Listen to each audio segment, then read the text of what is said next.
kiigepuu lugu. Kuusel käbi sees üks seeme, vaatas kõrgelt laia ilma.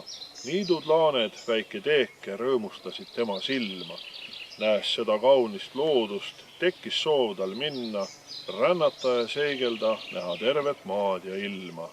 Tuli lind ja nokkis käbi, lahti pääses seeme, puus tuul õhuvoo, mis kandis seemnekese teele. Lendles ta siis tuulega mööda ilmamaad, nägi õppis, imestas, lemmik siiski oma maa. Kodukanti saabudes ta liugles küla kohal ringi, märkas platsil lastekarja ja nende kurbi silmi. Nii otsustas siis seemneke, ma küllalt vaatand ringi. Kodus jõulupuuks siis sirgun ma, rõõmustades laste hingi. Kasvatan ma tihked oksad, mis taluvad ka ehteid lampe. Pühadel siis uhkelt säran, mu juurde jõulumees toob pakke.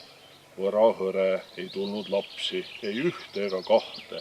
See ära võttis temalt kauniks kasvamise tahte.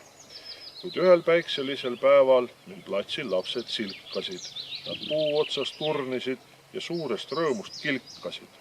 Nii meenus Kuusele, et reisil nägin rõõmsaid lapsi, kes külakiigel lustisid ja hõisked täitsid kogu platsi.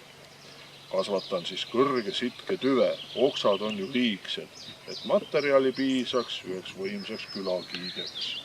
Nii kasvaski me seemnest võimas kõrge puu ja üsna kiirelt. Puud märkas vahva metsavaht ning valmistaski sellest kiige.